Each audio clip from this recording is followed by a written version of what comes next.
नमस्कार मित्रांनो, आपण आज आधुनिक बँकिंग आणि भारतीय वित्तीय बाजार या विषयाची प्रश्नपत्रिका पाहणार आहोत. तर मित्रांनो, मागे आपण 2-3 व्हिडिओज प्रश्नपत्रिकांचे आपण बघितलेले असाल. व्हिडिओच्या डिस्क्रिप्शन बॉक्समध्ये आपण या प्रश्नपत्रिकेची लिंक दिलेली आहे. तुम्हाला जर प्रॅक्टिस करायची असेल तर तुम्ही त्या ठिकाणी लिंकवर क्लिक करून ते तुम्ही पाहू शकता. त्याचबरोबर तुम्ही जर माझं चॅनल आताच पाहत असाल, नवीन असाल तर सबस्क्राईब करा. त्यामुळे तुम्हाला मी जे नवीन व्हिडिओ बनवत आहोत त्याविषयी माहिती मिळेल, मला नोटिफिकेशन प्राप्त होईल. तर चला सुरू करूया मग. तर बघा, बँक ह्या इंग्रजी शब्दाची उत्पत्ती खालील फ्रेंच शब्दापासून झाली. म्हणजे दोन आपण भाषा बघणार आहे, की इटलीची आणि फ्रान्सची. तर BANK बँक हा इंग्लिश शब्द आहे. याचा मराठी अर्थ होतो अधिकोष. त्याला प्रॉपर शब्द जो आहे मराठीतला तो आहे अधिकोष. परंतु आपण बोलचालीच्या भाषेमध्ये बँक हा शब्द प्रयोग करतो, मराठीमध्ये पण इंग्रजीमध्ये. तर बघा, 4 ऑप्शन आहेत. बँको BANKO, बँके BANKE, बेंच BENCH आणि बँको BANKO. तर बघा, बँक हा जो शब्द आहे याची फ्रेंच भाषेतील जो शब्द वापरलेला आहे तो सेकंड ऑप्शन आहे बघा, बँके BANKE. बँके या शब्दापासून बँक हा शब्द निर्माण झाला असं म्हटलं जातं. पुढे बघू. बँक ऑफ ॲम्स्टरडॅम या बँकेची स्थापना केव्हा झाली? तर ऑप्शन बघा कोणता आहे. तर या बँकेची स्थापना जी आहे 1609 मध्ये झालेली. साधारणपणे 17व्या शतकामध्ये 3 ठिकाणी बँका निर्माण झाल्यात. त्यामध्ये 1609 मध्ये हॉलंड या देशात बँक ऑफ ॲम्स्टरडॅम, जर्मनीत 1619 मध्ये बँक ऑफ हॅम्बर्ग आणि इंग्लंडमध्ये 1694 मध्ये बँक ऑफ इंग्लंड. अशा या 3 आधुनिक बँकेच्या स्वरूपातील ज्या बँका आहेत त्या निर्माण झालेल्या आहेत. त्यापैकी हे ऑप्शन कोणतं बरोबर राहील? 1609 ऑप्शन या ठिकाणी बरोबर आहे. बँक ऑफ इंग्लंडची स्थापना केव्हा झाली? तर बँक ऑफ इंग्लंडची स्थापना जी आहे ती 1694 मध्ये झालेली आहे. थर्ड नंबरचा ऑप्शन या ठिकाणी आपलं बरोबर राहील. नंतर वर्तमान काळात बँक हा जागतिक अर्थव्यवस्थेचा कणा आहे, हे विधान योग्य आहे, अयोग्य आहे, चुकीचे आहे, वरीलपैकी नाही. तर वर्तमान काळामध्ये बँक ही जागतिक अर्थव्यवस्थेचा कणा आहे, हे विधान अतिशय योग्य आहे. कारण आपण बघतो की बँकेशिवाय आजच्या काळामध्ये देशाचा विकास करणे किंवा जागतिक अर्थव्यवस्थेचा विकास शक्यच नाही. हे आहे. खालीलपैकी कोणता पतपैसा आहे? पतपैसा म्हणजेच काय, की जो व्यापारी बँकांनी निर्माण केलेला पैसा. पतपैसा काय आहे? त्या व्यापारी बँका असतात, त्या बँका काय करतात, की पैशाला जवळचा पैसा, त्याला आपण नियर मनी म्हणतो किंवा आभासी पैसासुद्धा म्हणू शकतो. नियर मनी हे एक त्याला जवळचा पर्याय आहे. तर कोणत्या नियर मनी असतात बघा, किंवा कोणता पतपैसा असतो. त्यामध्ये असतो चेक किंवा धनादेश, DD ज्याला आपण डिमांड ड्राफ्ट म्हणतो, किंवा इतरही बँकिंगचे काही पावत्या वगैरे काही कागदपत्र असतात ते त्याच्यामध्ये समजू शकतो. तर आपल्या ऑप्शनमध्ये कोणते आहेत? धनादेश आहे, रुपये आहे, सोने आहे आणि विदेशी विनिमय आहे. तर रुपये तर सरकारच तयार करतं, त्याच्यामुळे तो एक चलन आहे, कायदेशीर चलन आहे. सोने सोने हे रोखीच्या स्वरूपामध्ये आपण त्याचं सोने आपण कन्व्हर्टेड बाय रुपीजमध्ये करू शकतो. पण हे काही बँका तयार करू शकत. विदेशी विनिमय म्हणजेच 2 देशांमध्ये जो व्यापार होतो, वस्तूंची खरेदी विक्री होते आणि त्या माध्यमातून जो पैसा मिळतो, विदेशी विनिमय. उदाहरणार्थ भारताने अमेरिकेसोबत व्यापार केला, त्यामुळे भारताने अमेरिकेच्या वस्तू खरेदी केल्या असतील, तर त्यांना रुपये द्यावे लागतील आणि समजा आपण जर तिकडून पैसे वस्तू विकत आपल्या वस्तू विकल्या असतील, तर आपल्याला तिकडून काय मिळेल? आपल्याला डॉलर मिळतील. डॉलर म्हणजेच काय या ठिकाणी? विदेशी विनिमय.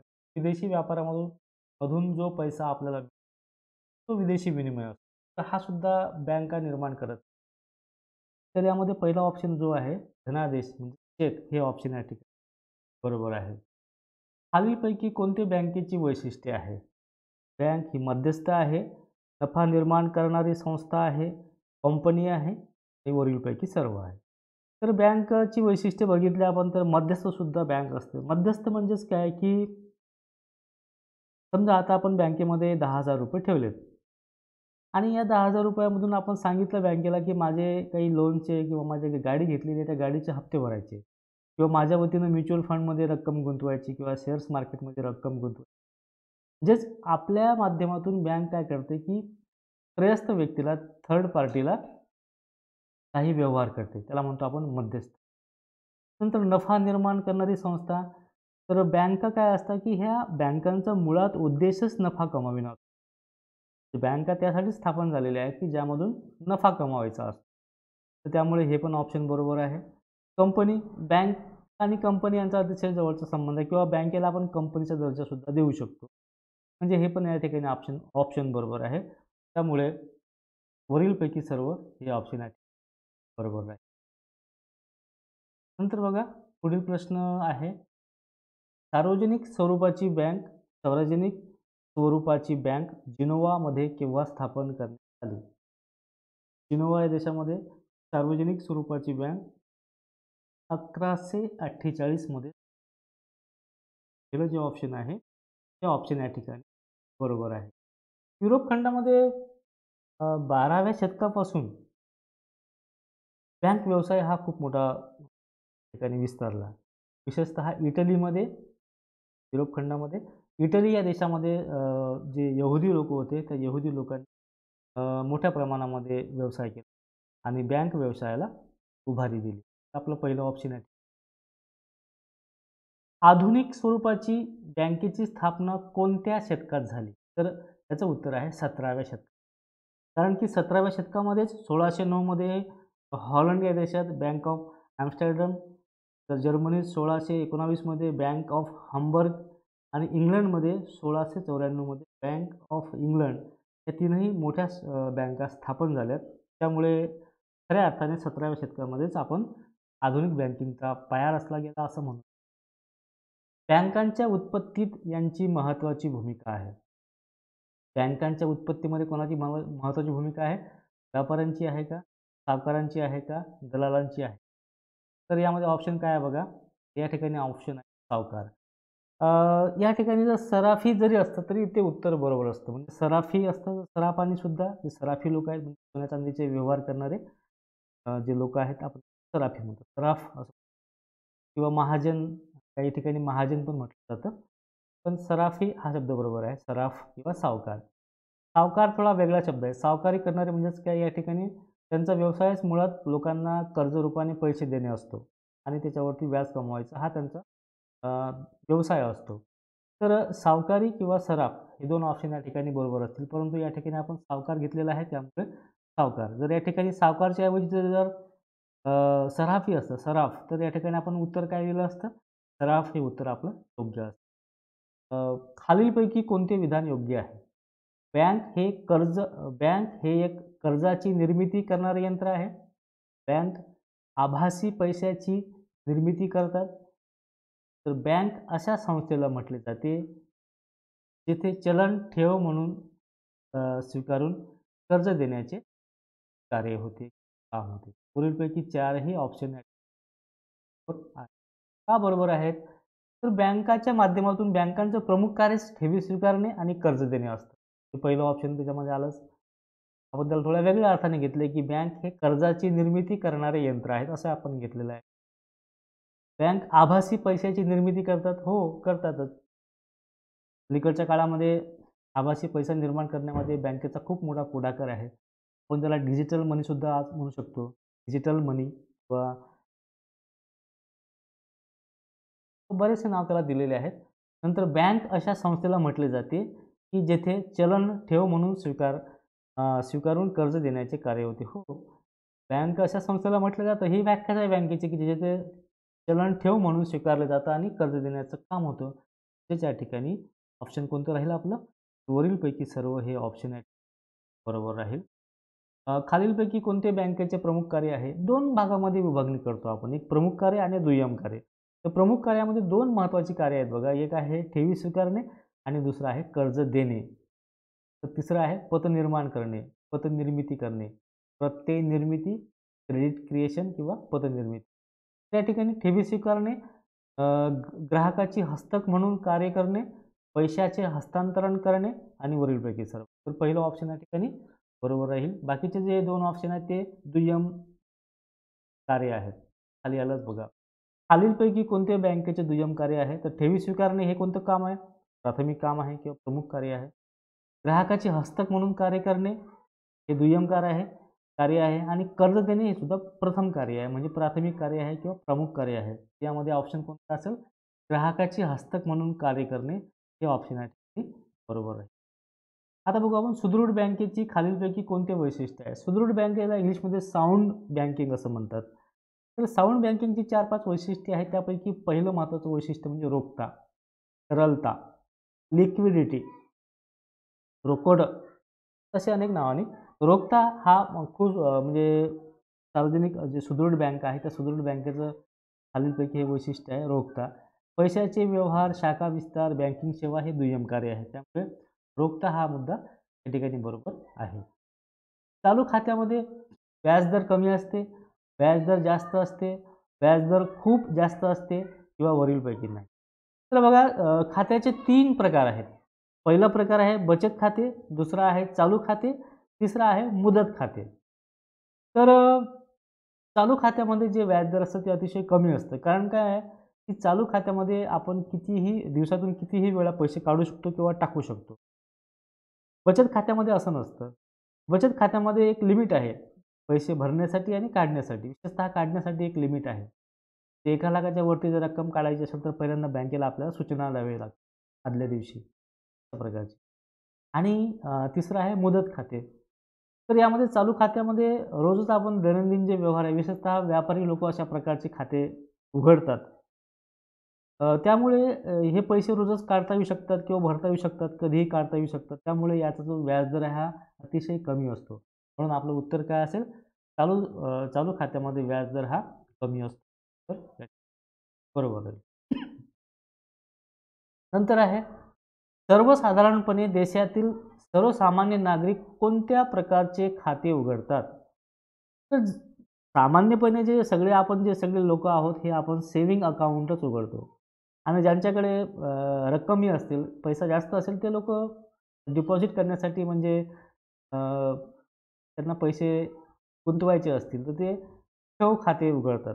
मुदती ठेव असतील किंवा रिकरिंग डिपॉझिट वगैरे ते त्यामध्ये ते पैसे गुंतवतात. आपलं जे जनरली आहे ते बचत खातेच आपण उघडतो आणि ऑप्शन जे आहे ते बचत खाते हे राहील. आवर्ती ठेव खात्यामध्ये किमान 12 महिने रक्कम ठेवावी लागते, किमान 24 महिने रक्कम ठेवावी लागते, किमान 5 वर्षे रक्कम ठेवावी लागते, किमान 15 वर्षे रक्कम ठेवावी लागते. तर आवर्ती ठेव खात्यामध्ये किमान 12 महिनेच रक्कम ठेवावी लागते. ऑप्शन आहे. आता बघा अज्ञानाचे खाते हे 13 वर्षे वयापेक्षा कमी व्यक्तीचे काढले जाते. नंतर आहे बघा 18 वर्ष वयापेक्षा जास्त व्यक्तीचे काढले जाते. तिसरं आहे 18 वर्ष वयापेक्षा कमी व्यक्तीचे काढले जाते आणि चौथं ऑप्शन आहे 15 वर्ष वयापेक्षा कमी व्यक्तीचे काढले जाते. तर भारतीय करार कायदा 1872च्या सेक्शन 11 नुसार जी व्यक्ती 18 वर्ष वयापेक्षा एका दिवसाने जरी कमी असली तरी त्या व्यक्तीला आपण अज्ञान असं म्हणतो. काय म्हणतो? अज्ञान. तर अशा प्रकारे 18 वर्षापेक्षा कमी व्यक्तीचे उत्पन्न आपलं कमी वय असेल तर त्या व्यक्तीला आपण अज्ञान म्हणतो. तेच आपलं या ठिकाणी तिसरं ऑप्शन जे आहे ते तिसरं ऑप्शन या ठिकाणी बरोबर आहे. संयुक्त खाते हे एक व्यक्तीचे असते, एकापेक्षा जास्त व्यक्तीचे असते, दोन किंवा दोनपेक्षा जास्त व्यक्तीचे असते किंवा वरीलपैकी नाही. तर संयुक्त खाते हे नेहमी दोन किंवा दोनपेक्षा जास्त व्यक्तीचे असते. या ठिकाणी एकापेक्षा जास्त व्यक्तीचे असते हे पण ऑप्शन बरोबर असू शकलं असतं, परंतु कधी-कधी काय होतं की जवळचा जो पर्याय आहे तो शोधावा लागतो. दोन्ही ऑप्शन जरी बरोबर असले तरी एकदम जवळचा पर्याय कोणता आहे? त्याला तंतोतंत जुळणारा पर्याय कोणता आहे? तर तो आहे बघा 2 किंवा 2पेक्षा जास्त व्यक्ती. हे ऑप्शन या ठिकाणी बरोबर राहील. भागीदारी संस्थेच्या खात्यामध्ये जास्तीत जास्त किती व्यक्ती असू शकतात? तर भागीदारी खात्याच्या जे भागीदारी खातं आहे त्यामध्ये जास्तीत जास्त 20 लोक असू शकतात. म्हणजे चौथा ऑप्शन बरोबर. जेव्हा एखादा ग्राहक बँकेत आपल्या खात्यात ठेव ठेवतो, तेव्हा बँक ग्राहकासाठी असते. देणेदार, घेणेदार, अभिकर्ता आणि वरीलपैकी सर्व. तर पहिल्यांदा आपण देणेदार आणि घेणेदार ही जी संकल्पना आहे ते देणेदार कोणाला म्हणतात? आता उदाहरण घेऊ आपण. बघा, तुम्ही बँकेमध्ये 10,000 रुपये ठेवलेत. ठीक आहे? आता तुम्ही बँकेत 10,000 ठेवलेले आहेत. अशा वेळेस तुम्ही बँकेचे कोण आणि बँक तुमची कोण? दोघांमध्ये काय संबंध आहे? तर आपण जर बँकेत पैसे ठेवले असतील तर बँक आपली देणेदार आहे आणि आपण बँकेचं घेणेदार आहोत. देणेदारचा अर्थ काय होतो की देणारा आणि घेणेदारचा अर्थ घेणारा. म्हणजे आपल्याला काही घ्यायचं आहे तो घेणेदार आणि द्यायचं असेल तर देणेदार. आता आपण बँकेमध्ये पैसे ठेवले ना, आपल्याला बँकेला बँकेचं कर्तव्य आहे की ते आपले पैसे परत करेल कधीतरी आपण ज्यावेळेस मागणी करू त्यावेळेस. म्हणजेच बँक ही देणेदार आणि आपण घेणेदार. आता उदाहरण दुसरं बघू. बँकेकडून आपण 1,00,000 रुपये कर्ज घेतलं. तर अशा वेळेस बँक ही आपली घेणेदार राहील आणि आपण कोण राहू? बँकेचं देणेदार. त्याला आपण देणेदार म्हणजेच डेटर्स आणि घेणेदार म्हणजेच क्रेडिटर्स असतो. अशा प्रकारे जेव्हा एखादा ग्राहक बँकेत आपल्या खात्यात ठेव ठेवतो, तेव्हा बँक ग्राहकासाठी काय असते? ती असते दार, देणारी असते. पैसे द्यायचे आहेत ना म्हणून देणारी. उपनिधता म्हणजे काय? उपनिधता म्हणजे कोण असतो? उपनिधाता व निधताला आपण बेलर असं म्हणतो. बेलर ते त्याला 2-3 नाव आहे बघा, जसं की जमानतदार वगैरे असं म्हटलं आहे. जनरली जेव्हा बँक आपल्या ग्राहकासाठी कार्य करते किंवा जेव्हा बँक आपल्या ग्राहकांच्या वतीने कार्य करते किंवा जेव्हा बँक आपल्या सुरक्षिततेकरता ग्राहकांकडून कर्जाच्या बदल्यात तारण घेते किंवा बँक आपल्या ग्राहकांना सुरक्षित खणाची सेवा पुरवते. 4 ऑप्शनपैकी तिसरं ऑप्शन आहे, जेव्हा बँक आपल्या सुरक्षिततेकरिता ग्राहकांकडून कर्जाच्या बदल्यात तारण घेते. ते समजा आता बँकेला आपण अर्ज केला की मला 1,00,000 रुपये कर्ज पाहिजे. अशा वेळेस बँक काय करेल की आपल्याला कर्ज देताना आपल्याकडून काहीतरी तारण घेईल. उदाहरणार्थ जमीन तारण घेतली किंवा सोनं आपल्याकडे आहे ते सोनं आपण त्या ठिकाणी तारण ठेवलेलं असेल. तर अशा वेळेस त्याला आपण काय म्हणतो? त्याला म्हणतो आपण उपनिधाता. नंतर आहे पट्टेदार, लेसी ज्याला म्हणतो आपण लेसी. पट्टेदार आणि पट्टाकार अशा 2 संकल्पना आहेत बघा. पट्टेदार, पट्टाकार. Lessee and lessor. तर बँक आपल्या ग्राहकांना सुरक्षित लॉकरची सेवा पुरवते. बँकेमध्ये असे लॉकर्स असतात की ज्यामध्ये आपण आपले मौल्यवान वस्तू, मौल्यवान जे काही आपल्या डॉक्युमेंट्स असतील वगैरे वगैरे ते आपण त्या ठिकाणी ठेवू शकतो. मग अशा वेळेस जेव्हा एखादा ग्राहक बँकेकडून लॉकर्स भाड्याने घेतो तेव्हा त्याला आपण पट्टेदार म्हणतो आणि अशा वेळेस बँकेला म्हणतो आपण पट्टाकर्ता. पट्टाकर्ता म्हणजे लेसर्स आणि लेझी. लेझी म्हणजेच कोण? पट्टेदार आणि लेसर्स.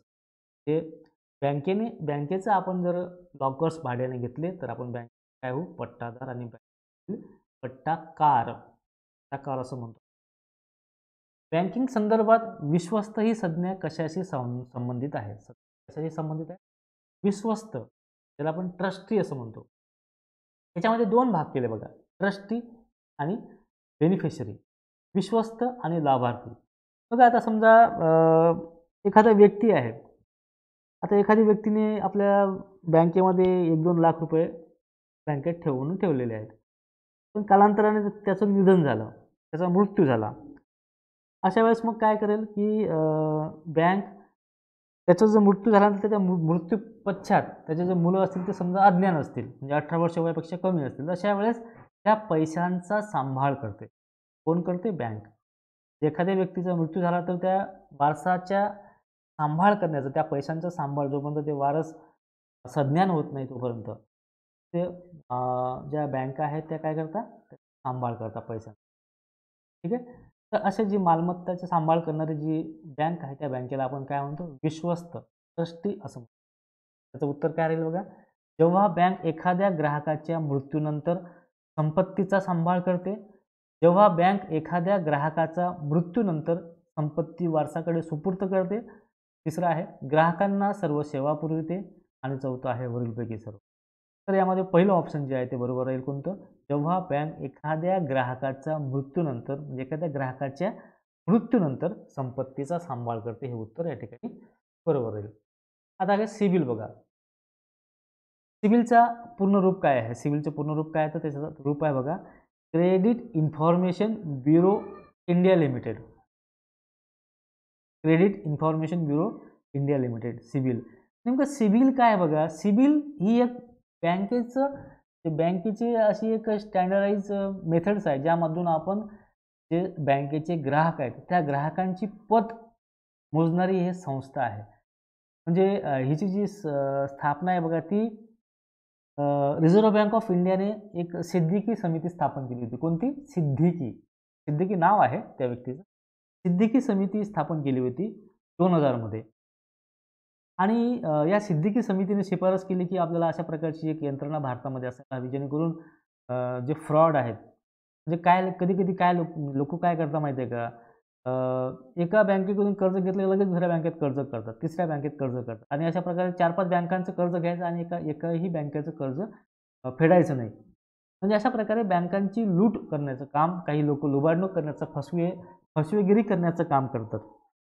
आणि मग त्यामुळे काय होतं की बँका खूप लॉसमध्ये जातात. त्यांचा जो काही NPA आहे तो NPA खूप मोठ्या प्रमाणात वाढतो. म्हणून असं होऊ नये म्हणून सिद्दीकी समितीने 2000 मध्ये एक शिफारस केली की आपल्याला अशा प्रकारे एक यंत्रणा स्थापन करावी लागेल. त्या ठिकाणी मग भारत सरकारने credit information bureau India limited नावाची संस्था म्हणून आपण त्याला स्थापन केली. या संस्थेचं काय काम असतं? तर त्या जेवढेही बँकेशी संबंधित जे ग्राहक आहेत त्यांचे ज्यांनी कर्ज काढलेलं आहे, कोणतंही कर्ज असेल बघा, ते असं काही नाही बँकेकडूनच, एखाद्या वित्तीय संस्थेकडून जरी कर्ज काढलं, समजा तुम्ही एखाद्या बजाज फायनान्सकडून कर्ज काढलं असेल किंवा एखादी महिंद्रा फायनान्स वगैरे किंवा काही बंधन बँक वगैरे, असं कुठूनही तुम्ही कर्ज काढा, त्याची नोंद आहे अशा प्रकारे. तर हे जे कर्ज काढलं ती त्याची सगळी माहिती कुठे जाईल? ही सिबिल्सकडे जाईल आणि सिबिल मग त्यावरून तुमचं रेटिंग ठरलं की तुम्ही कोणत्या प्रकारचे ग्राहक आहेत, चांगले ग्राहक आहेत की वाईट ग्राहक आहेत वगैरे वगैरे. जवळपास आपण बघितलं तर या सिबिलमध्ये 2400 बँका, वित्तीय संस्था किंवा ज्या बँकेतर वित्तीय संस्था आहेत त्या सगळ्यांची माहिती या सिबिलकडे आहे.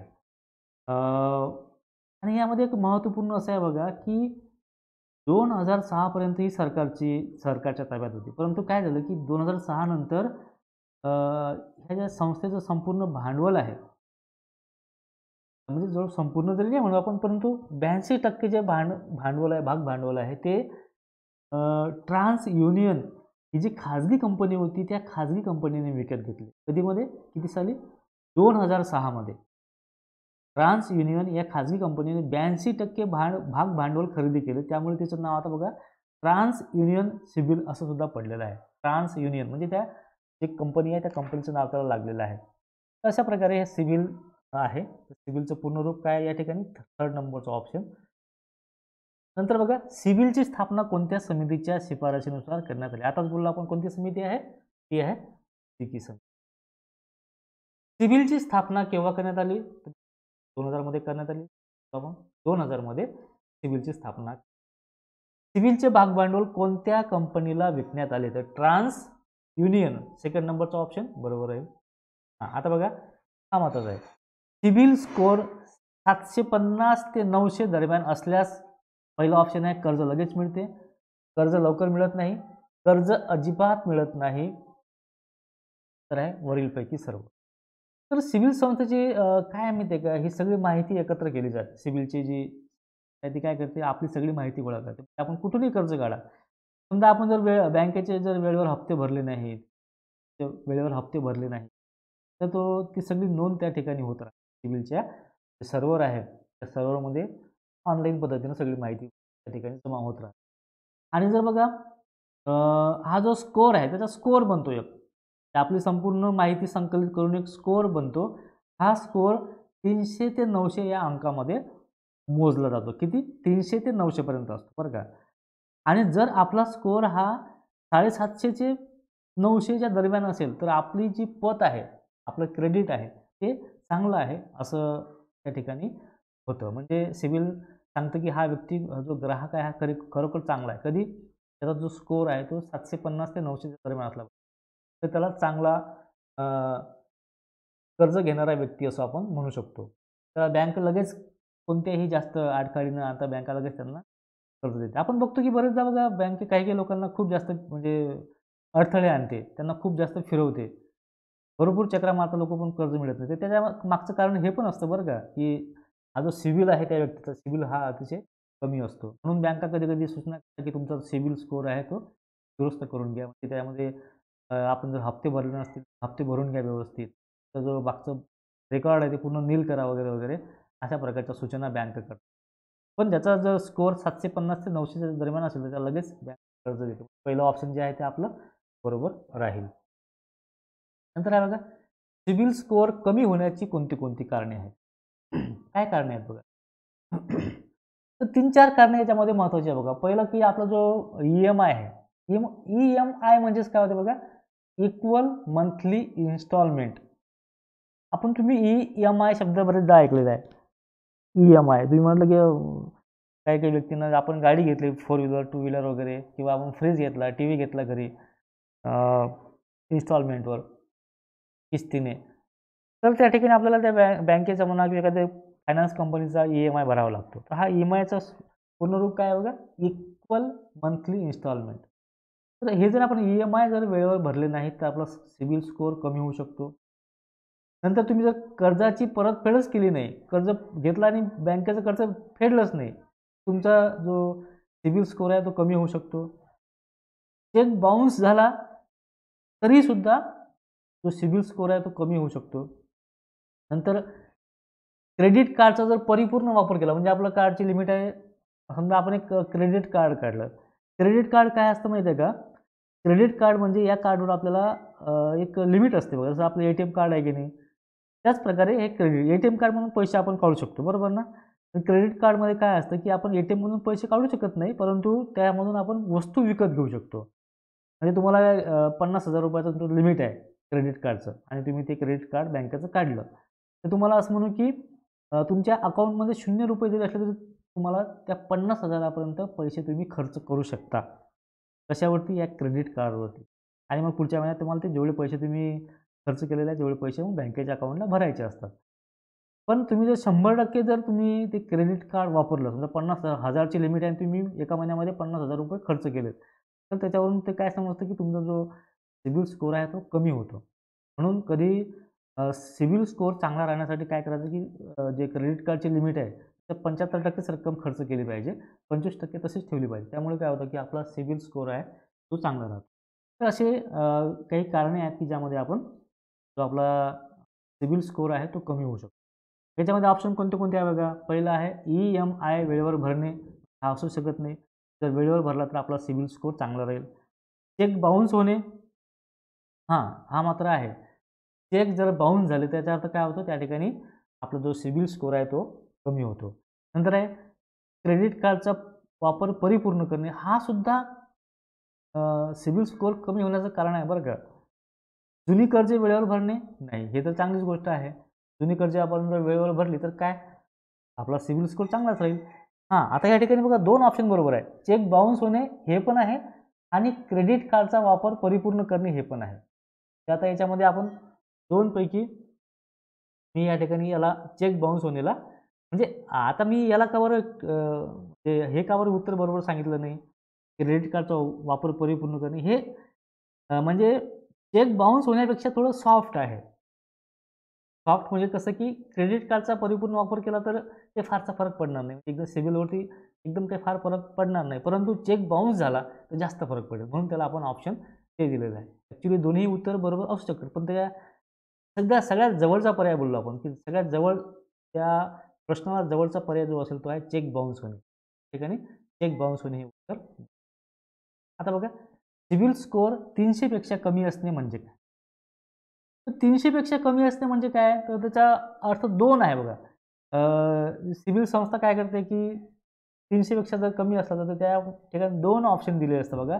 NA नो ॲक्टिव्हिटी म्हणजे मग त्या व्यक्तीने कर्जच काढलेलं नाही आजपर्यंत. त्याच्यामुळे त्याचा स्कोअर 300 आलेला आहे. दुसरं असतं बघा NH नो हिस्ट्री म्हणजे या व्यक्तीची हिस्ट्रीच आपल्याकडे नाही, उपलब्ध नाही. त्या जे सर्व्हर आहे त्या सिबिल स्कोअरचं, आपल्या सिबिल संस्थेचं त्या सर्व्हरमध्ये अशा प्रकारची माहितीच नाही. म्हणजे हे 2 ऑप्शन असतात. म्हणून जनरली जर तुम्हाला कर्ज काढायचं असेल तर तुम्ही पहिल्यांदा कुठून तरी काहीतरी थोडंफार तरी कर्ज काढलं पाहिजे आणि ते वेळेवर भरलं पाहिजे. त्यामुळे तुमचा सिबिल स्कोअर वाढतो आणि त्या ठिकाणी तुमची माहिती जाते कुठे? त्या संस्थेकडे. बरोबर? अशा प्रकारे हे एक ऑप्शन याच्यामध्ये काय राहील मग? सिबिल स्कोअर 300 पेक्षा कमी असणे म्हणजेच कर्ज बुडविणे, कर्ज वेळेवर भरणे, कोणतेही कर्ज घेतलेले नसणे, ग्राहक डिफॉल्टर असणे. यामध्ये ऑप्शन कोणतं बरोबर राहील? तर तिसरं ऑप्शन बरोबर राहील. कारण की कोणतेही कर्ज घेतलेलं नाही याचा अर्थ तो व्यक्ती 300 पेक्षा कमी म्हणजे नॉट त्याचं नो ॲक्टिव्हिटी आहे किंवा नो हिस्ट्री नो आहे. म्हणजे त्याची माहिती नाही त्या संस्थेत. तिसरं ऑप्शन. के-वाय-सी म्हणजेच काय? के-वाय-सी म्हणजे नो युअर कस्टमर. दुसरं option KNOW know your customer याचं फुल फॉर्म आहे. क्रॉस चेक हा कोणाच्याही खात्यावर जमा होतो? नाही होत. अजिबात नाही होऊ शकत. दुसरं आहे ज्याच्या नावावर काढला त्याच्याच खात्यावर जमा होतो. बरोबर आहे. क्रॉस चेक हा ज्याच्या नावावर काढला आहे त्याच्याच खात्यावर जमा होतो आणि क्रॉस चेकचं एक वैशिष्ट्य म्हणजे हे आपल्याला लगेच पैसे मिळत नाही. तर कॅश नाही हँड इन कॅश नाही मिळत. तर ते आपल्याला आपल्या अकाउंटला जमा होतात पैसे. नंतर आपल्याला स्लिप वगैरे भरून काढावे लागतात. दुसरं ऑप्शन या ठिकाणी बरोबर आहे. खालीलपैकी कोणता धनादेश सर्वात सुरक्षित आहे? वाहक आदेश धनादेश, क्रॉस धनादेश आणि कालबाधित धनादेश. तर यामध्ये हे आपण 4 प्रकार सांगितलेले आहेत धनादेशाचे. तर त्यापैकी क्रॉस धनादेश जो आहे तो अतिशय सुरक्षित आहे. कारण की तो त्याच्या नावाचा आहे, त्याच्याच अकाउंटमध्ये जमा होतो. बाकीचे जमा होत नाही, लगेच पैसे मिळू शकतात. कोणालाही मिळू शकतात. तर बघा ॲट पार धनादेश म्हणजे तर याचा ऑप्शन आहे एकाच शहरात वटविला जातो, दुसऱ्या शहरात वटविला जातो, देशातील कोणत्याही संबंधित बँकेत किंवा दुसऱ्या बँकेत वटविला जातो आणि चौथं ऑप्शन आहे देशातील कोणत्याही संबंधित बँकेत किंवा दुसऱ्या बँकेत वटविला जातो. ॲट पार जो चेक आहे तो देशातील कोणत्याही संबंधित बँकेत किंवा दुसऱ्या बँकेत वटविला जाऊ शकतो. ॲट पार असं. तर EFTचे पूर्ण रूप काय? EFT काय आहे? Electronic fund transfer. पहिलं ऑप्शन जे आहे ते बरोबर आहे. इलेक्ट्रॉनिक फंड ट्रान्सफर अशा प्रकारचे पण प्रश्न एक्झाममध्ये असू शकतात. लॉंग फॉर्म पूर्ण रूपवाले. इलेक्ट्रॉनिक फंड ट्रान्सफर या ठिकाणी बरोबर आहे. आलं लक्षात बघा इथं आपण पहिलं जे ऑप्शन आहे ते